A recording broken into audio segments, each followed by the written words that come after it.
di marketplace laris, Bapak pengen cek gimana reputasinya. Ketika jadi Google, ada suggest nggak di situ? Harga pesta, manfaat pesta, itu kan di YouTube juga, tuh ya, di Facebook juga ada suggestion kayak gitu nggak? Artinya kalau ada memang sudah terbangun.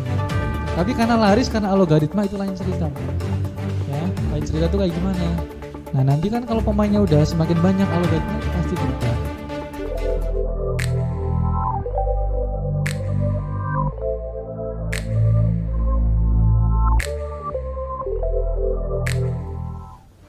Nah ini tadi yang kedua ini ya, fokus ngubah input jadi output. Ini yang ketiga ini, intinya kita mampu mengubah hal-hal yang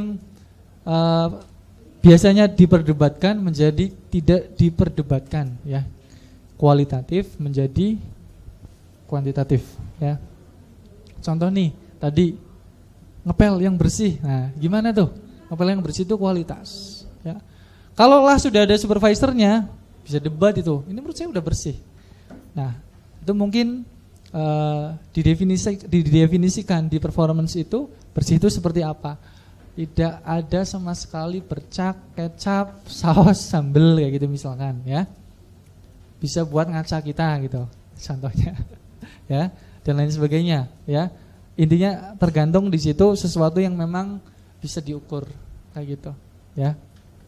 Ya, jadi nanti tidak ada kata-kata kayak gini misalkan ke tim kita, tolong kamu ngelayani yang bener dong, nah gitu. Padahal kata-kata itu kadang sangat-sangat menohok banget, betul nggak? Kita sih ngomong kayak gitu cuma lewat berapa detik, ya. Tapi gimana kalau udah didengar sama tim kita? Ada yang tahu dongkol banget kayak gitu ya. Dipikirin terus gitu. Aduh, kata bos gue tuh, aku tuh kayak kurang bagus melayaninya, dipikirin terus kayak gitu ya. Tapi kalau teman-teman udah bisa mengonversikan menjadi kuantitatif, contohnya misalkan tadi tim sales ya, dari konversinya misalkan ya, katakanlah 30%, leads yang masuk 10, 30% berarti 3 kayak gitu. Kalau udah disepakati ya 30% ya udahlah, nggak usah debat masalah bagus atau enggak bagus, karena angka-angkanya udah didefinisikan. Kalau kurang bagus ya udah kita diskusi gimana nih caranya saya bantu kamu biar kamu lebih baik lagi mencapai target kamu kayak gitu. Nah, contohnya kayak iklan yang bagus juga. Iklan kamu yang bagus dong. Definisikan ya. Contohnya misalkan tadi ada yang berpendapat cost per leads, oke, enggak apa-apa, udah dikasih budget. Dari budget itu kan input, betul enggak? Budget itu input, konten dari tim copywriter itu input, diproses oleh tim advertiser menjadi sebuah leads. Berarti pengukurannya adalah dari input itu ke leads ya, bisa cost per leads, biaya yang dihabiskan untuk mendapatkan satu leads itu. Dengan catatan tadi, kalau mau didefinisikan lagi nggak apa-apa, leads yang kayak gimana ya, leads yang minim pertanyaan ini, leads yang minim pertanyaan ini, dan seterusnya kayak gitu, biar nanti tidak dapat amanah yang besar di tim CS-nya, seperti yang contoh tadi kita diskusikan ya, leads-nya yang nggak berkualitas, zonk dan seterusnya begitu. Oke, kenapa itu penting? Kita berbicara performance tadi ya. Pertanyaan masnya, Mas. Yang pertama itu monitoring tentu. Kita tinggal monitoring angka-angka yang kita sepakati aja ya. Contoh misalkan tadi kalau tim sales bisa dari konversinya 10 ke 3, ya udah 30% aja deh, kita sepakati 30% ya, oke gitu. Dari 3 misalkan berubah enggak hanya 100%. Dari 3 transaksi enggak cuma menjadi 3 pieces, tapi dari 3 transaksi bisa jadi 4 pieces. Angkanya dapat tuh berapa persen gitu. Itu kan baru 3. Bagaimana kalau leads-nya katakanlah 50, berarti 30% dari 50, sepertiganya 50 itu berapa yang beli, dari yang beli itu menjadi berapa pieces ya. Itu biasa dinamain average order value ya, nilai rata-rata pembelian dari satu customer kayak gitu, dan seterusnya. Kalau angka-angka itu udah ditentukan, didefinisikan dan didiskusikan bareng-bareng tim, ini kita angkanya kayak gini ya. Nah, itu kita enak monitoringnya. Jadi tidak banyak sesuatu yang diperdebatkan di situ. Yang kedua, dapat menjadi acuan untuk kita ngasih tunjangan, ya. Selain tadi dari people, dari position, dari performance, kita juga bisa jadikan acuan untuk kita ngasih tunjangan ataupun insentif seperti itu. Nah, nanti kita kasih contoh. Pentingnya gimana? Ya kalau misalkan dari waktu ke waktu performance bagus atau enggak, capai target atau enggak, dapatnya sama atau kurang lebih sama. Nah, itu di situ yang bermain siapa? Yang bermain seniman, bukan sistem. Ya, anggap aja kayak gini.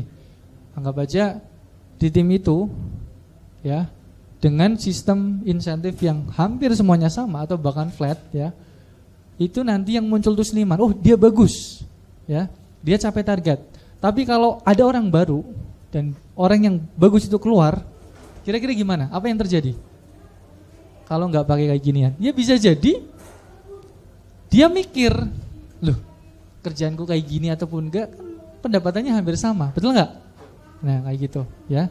Jadi nanti tidak ada seniman yang bermain di situ, ya, karena sistemnya udah kita kunci, ya. Entah orang baru, orang lama, ya, performanya udah hampir sama kayak gitu, ya. Oke, kita latihan hitung-hitungan. Kalau kita bahas poin yang kedua ini, ya. Ini ada data mentah, misalkan dari tim sales.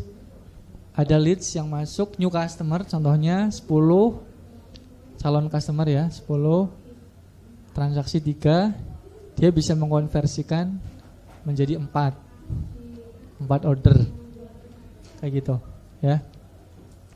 Nah, indikator performa aja yang kira-kira menurut teman-teman bisa diolah dari angka-angka ini.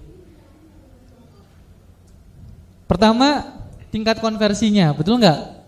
Kan tadi kita udah belajar input, proses, output. Inputnya kan ini, outputnya ini, berarti proses 3/10, 30%. Kalau teman-teman punya target lebih, apakah boleh? Ya boleh, 40%. Cuman ada cumannya.